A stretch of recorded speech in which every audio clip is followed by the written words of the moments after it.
Ce programme est financé par les amis et partenaires du ministère de Joyce Meyer.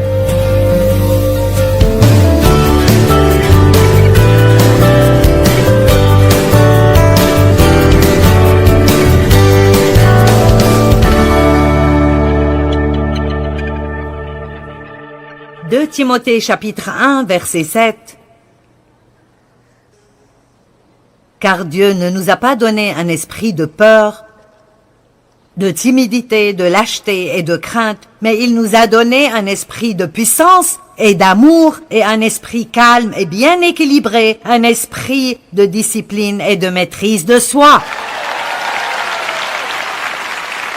Alors, comprenons cela. Dieu nous a donné un esprit, l'esprit de Christ, et un esprit calme et bien équilibré. L'esprit de la chair est celui qui est susceptible.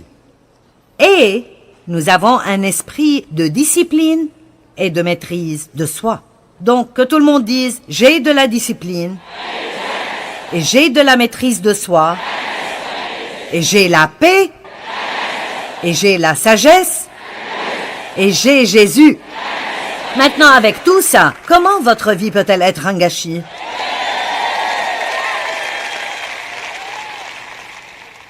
Donc, nous devons commencer à utiliser toutes ces choses merveilleuses que Dieu nous a données.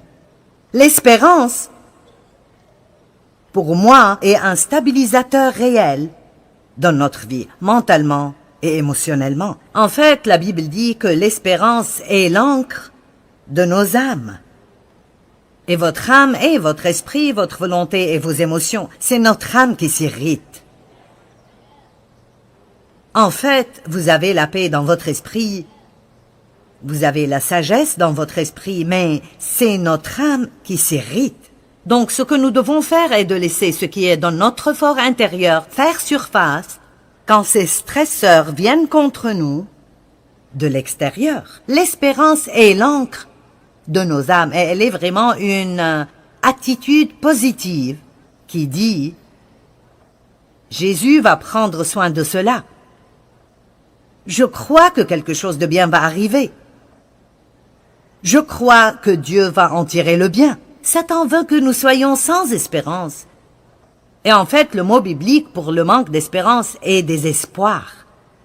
Et le mot désespoir, si vous le définissez, signifie que nous sommes sans issue. Il n'y a pas moyen.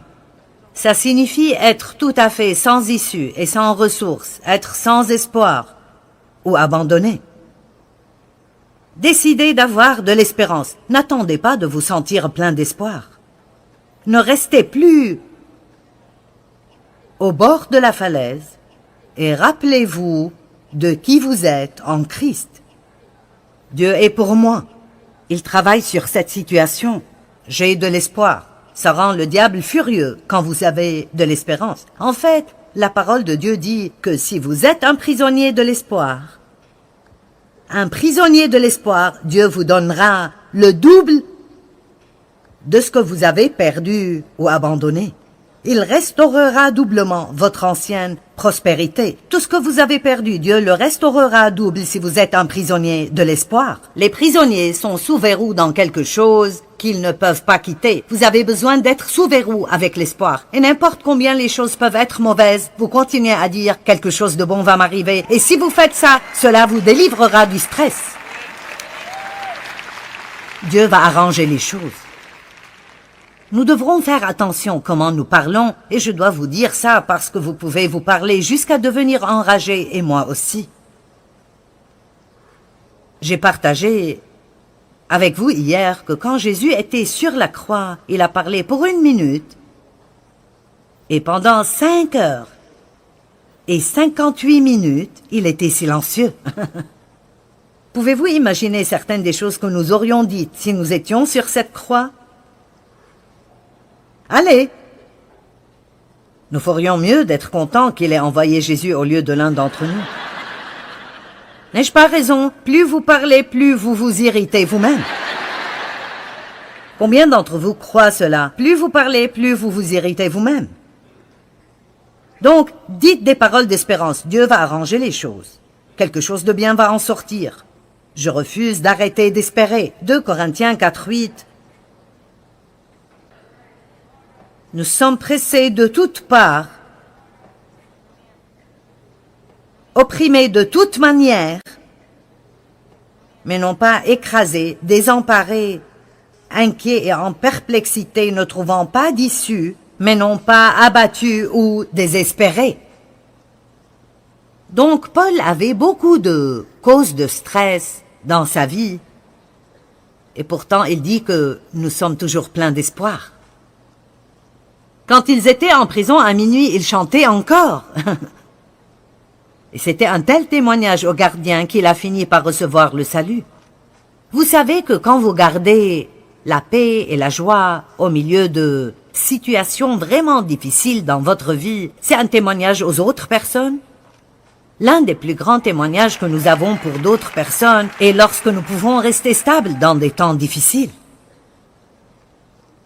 La Bible dit dans 1 Corinthiens 10:13, « Aucune tentation qui vient à votre rencontre n'est au-delà de ce que d'autres ont eu à faire face. Et tout ce que vous devez vous rappeler est que Dieu ne vous laissera jamais tomber. Et il ne laissera jamais personne vous pousser au-delà de vos limites. Il sera toujours là pour vous aider. » Que tout le monde dise « Quelque chose de bon va m'arriver ». Maintenant, je veux vous parler à propos de simplifier votre vie, car cela éliminera beaucoup de stress. Le monde est devenu tellement compliqué. La vie est devenue très compliquée, mais nous pouvons changer notre approche à la vie. Donc, 10 manières pour simplifier votre vie. Numéro 1. Débarrassez-vous du chaos.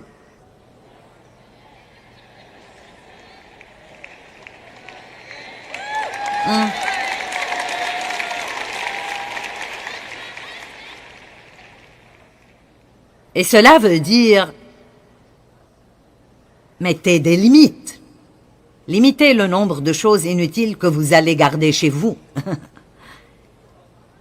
Si vous ne l'utilisez pas, donnez-le. Amen.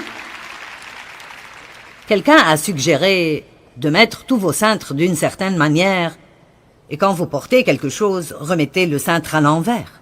Et après 1 an, tous les cintres que vous n'avez jamais touchés, envoyez ces habits à quelqu'un d'autre qui n'a pas beaucoup.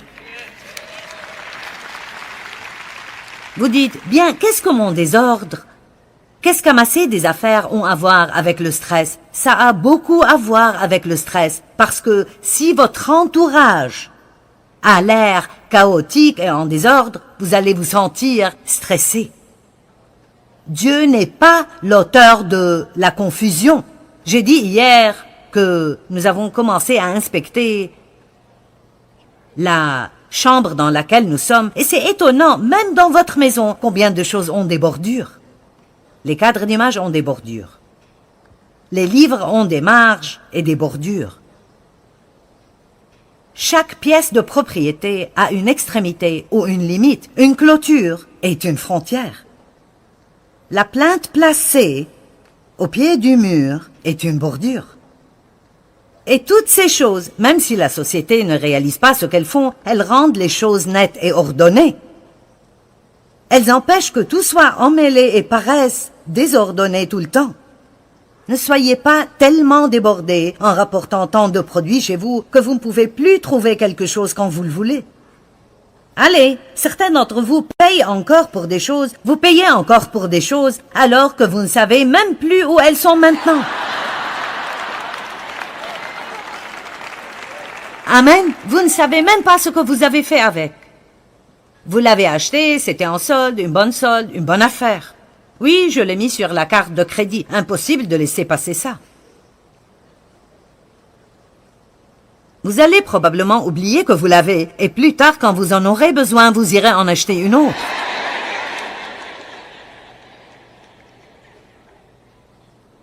« 1 Corinthiens 14:33 Dieu n'est pas un Dieu de confusion et de désordre, mais de paix et d'ordre. Et s'il vous est difficile de vous débarrasser de vos trucs, amenez quelqu'un pour qu'il vienne et vous en débarrasse.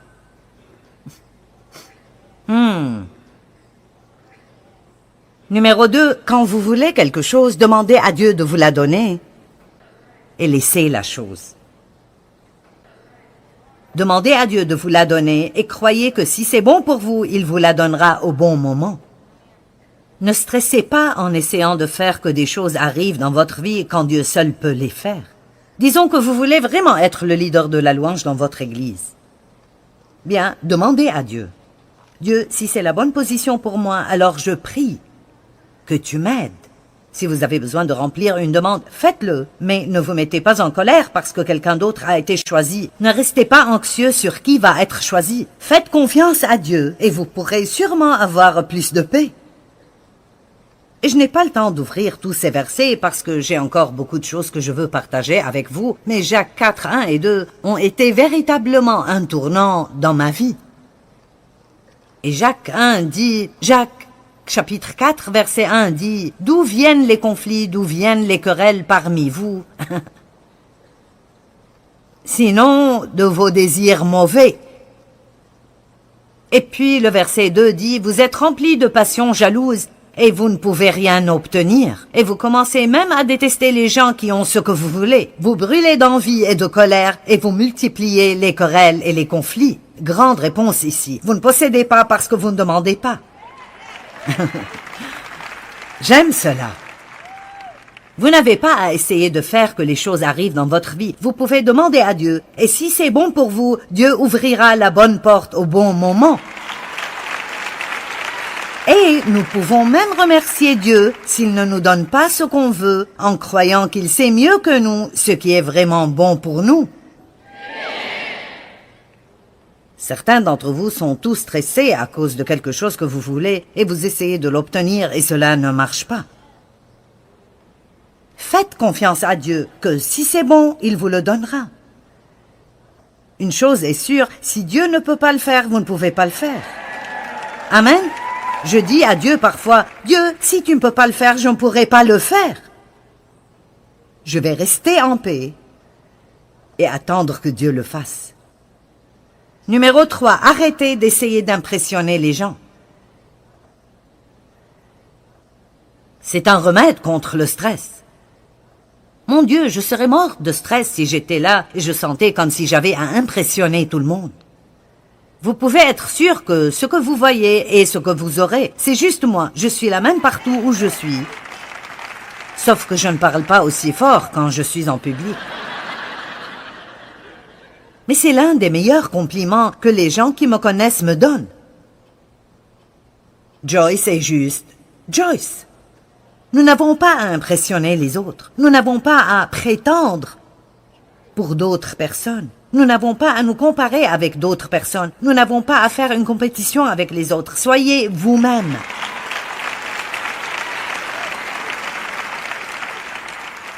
Numéro 4, ne soyez pas facilement offensés et soyez rapides à pardonner. L'offense, la colère, l'amertume et la rancune sont certaines des choses les plus stressantes que vous puissiez avoir dans votre cœur. Numéro 5, quand vous péchez, admettez-le. Recevez le pardon. N'oubliez pas qu'il n'y a pas de condamnation et continuez. Ne laissez pas les fautes d'hier ruiner aujourd'hui. Numéro 6, donnez la miséricorde plutôt que d'essayer de vous venger.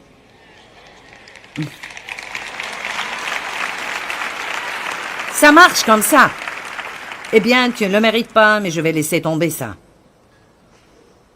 C'est votre processus de pensée. Je ne devrais vraiment pas te parler après ce que tu as fait, mais je vais laisser ça et t'accorder la miséricorde parce que j'en ai besoin aussi.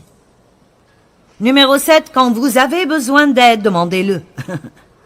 Pouvez-vous m'aider? Numéro 8, prenez des décisions. Cessez d'être si indécis à propos de tout. Si vous êtes vraiment indécis, vous pouvez stresser en essayant de choisir ce que vous voulez sur le menu d'un restaurant.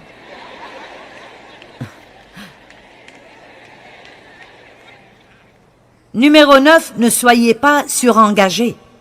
Être engagé, mais non surengagé. Et voici une chose à faire. Avant de prendre tout engagement, réfléchissez bien à tout ce que ça vous demandera pour faire ce que vous avez dit vouloir faire.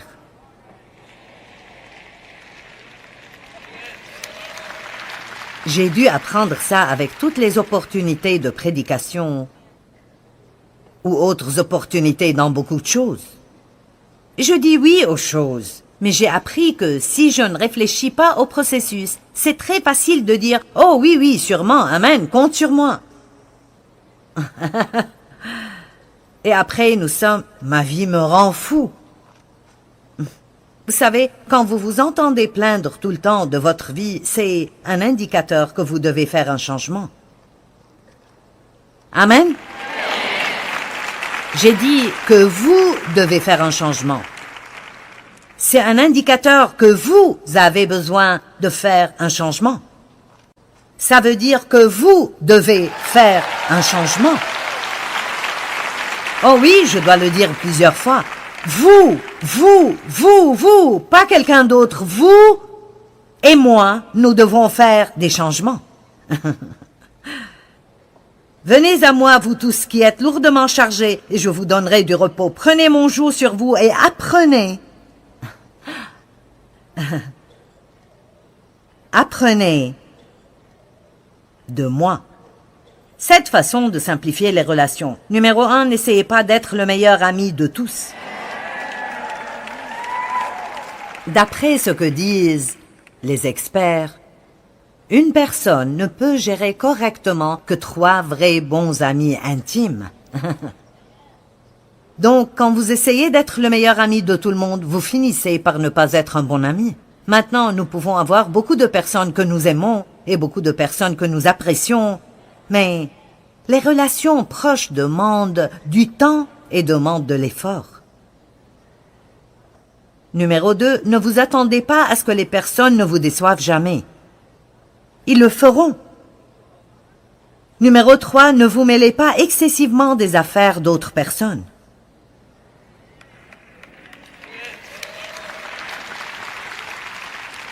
Vraiment, certains d'entre vous sont maintenant tous stressés à cause du problème de quelqu'un d'autre. Ne soyez pas, j'aime le terme biblique, enchevêtrés dans les affaires de cette vie. Numéro 4, ne donnez pas de conseils que les gens ne veulent pas. Numéro 5, complimentez les gens 100 fois plus que vous ne les critiquez.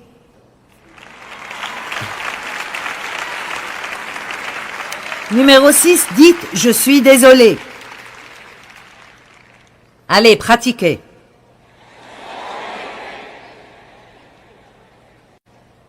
Maintenant, dites-le avec l'air de signifier ce que vous dites. « Je suis désolé ».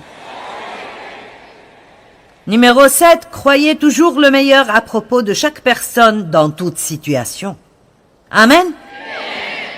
Bien, maintenant, encore quelques points. Gardez votre paix. Nous avons parlé à ce sujet comme décidé de garder notre calme. La paix est nôtre et nous avons besoin de nous y accrocher. Mais laissez-moi juste aller rapidement à Exode 14, 14. Le Seigneur combat pour vous. Gardez votre paix et restez au repos. Wow. Job 13, 5. Ah, si seulement vous vous étiez tus. Ça aurait été pour vous la sagesse. Vous seriez passés pour des hommes sages.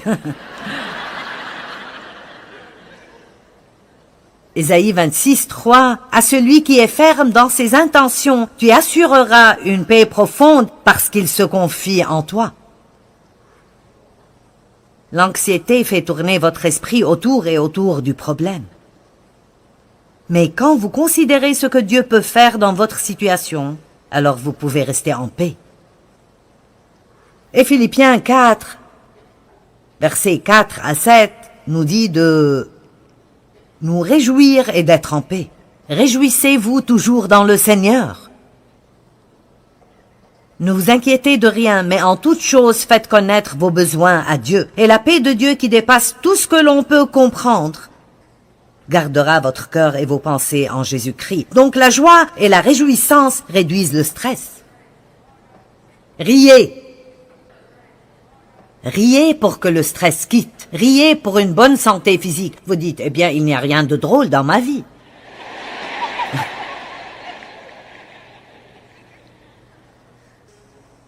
Oui, bien, vous êtes assez drôle vous-même si vous y pensez.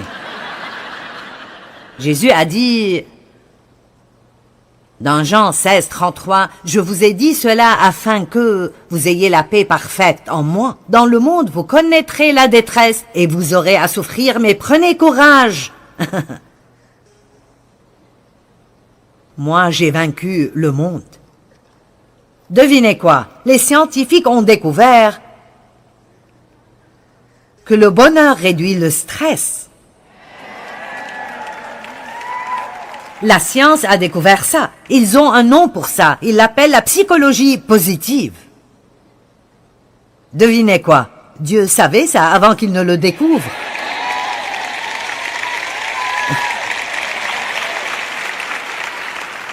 Honnêtement, je suis titillée avec tous les experts et tout ce qu'ils connaissent.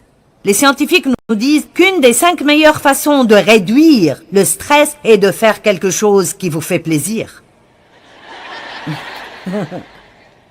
Bonjour, je ne suis pas experte et je vous ai dit ça hier matin. Un cœur heureux est un bon remède. Vous savez, la joie peut venir de faire quelque chose que vous aimez faire. Amen.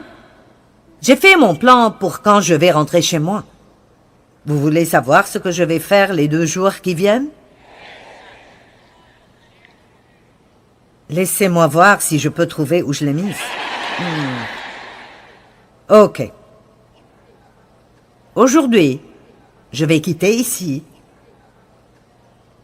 Je vais prendre une tasse de café que quelqu'un va me faire dans quelques minutes.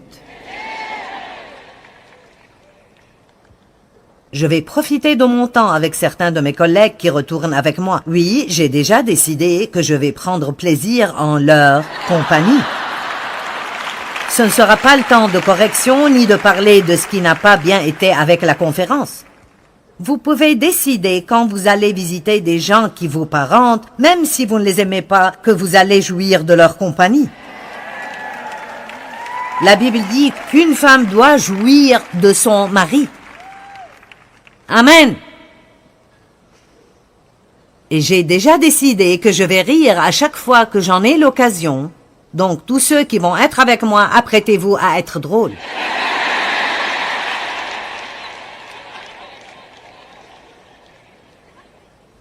Je vais aller à St. Louis et manger dans mon restaurant favori. Ils ont construit une petite zone extérieure et je vais en jouir. Penser à cela m'aide à mieux prêcher aujourd'hui. C'est vrai, honnêtement.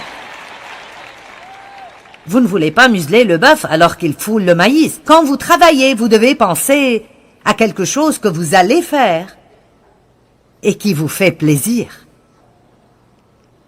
Bien, je n'ai pas le temps de me faire plaisir. Tout ce que je fais, c'est travailler et je n'ai pas d'argent pour me faire plaisir. Oh, arrêtez d'être un martyr. Certains d'entre nous ne faisons rien pour nous faire plaisir parce que si nous ne le faisions pas, nous ne pourrions plus nous plaindre. Wow, c'est bon, je vais dire cela et quitter la ville.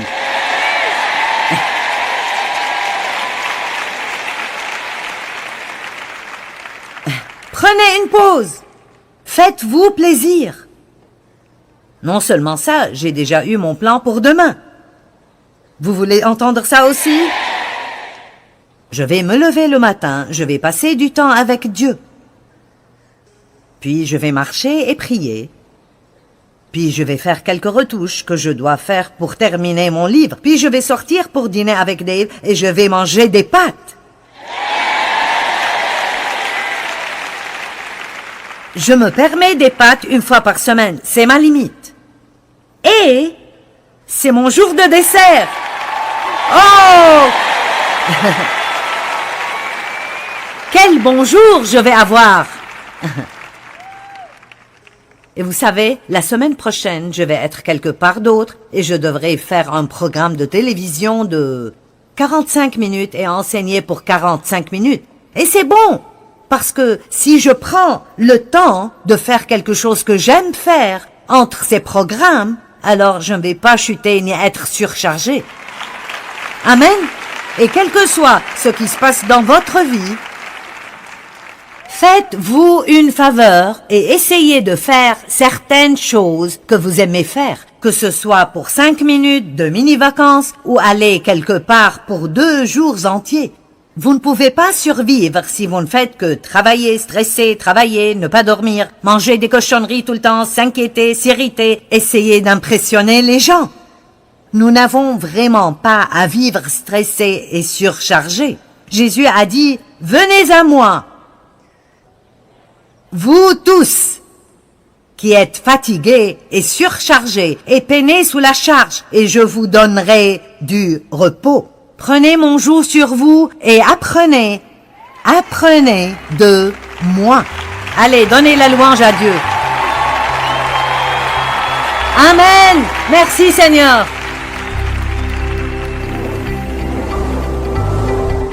N'est-ce pas merveilleux de savoir que vous n'avez pas à vivre une vie remplie de stress? Dans Matthieu 11, 28 et 29, Jésus a dit, « Venez à moi, vous tous qui travaillez dur et qui peinez sous la charge, et je vous donnerai le repos. Prenez sur vous mon joug et apprenez de moi, car je suis doux et humble de cœur, et vous trouverez le repos pour vos âmes. »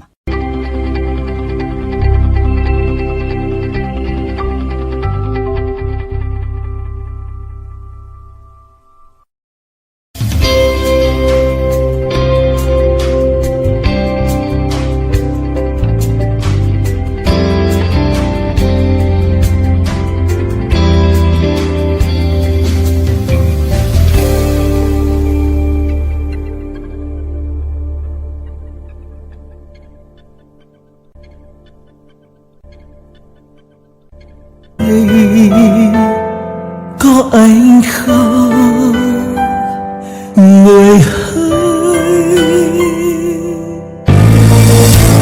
bao năm say ta có bên người còn đâu, làm tuyết trắng mùa đông khóc nhau, nhưng từng con phố ngày xưa vắng lặng, trắng luôn sẽ có ngày xưa ấy một lần lầm lỡ, thế nhưng lại đó vì ta mất nhau, người không thứ tha đời ta ngỡ ngàng, để cho thương nhớ về trong lỡ ngày ta xa một ngày mùa đông, tuyết rơi lạnh cóng, gió xa hoài mong. Một cái sân một đời tạ tới,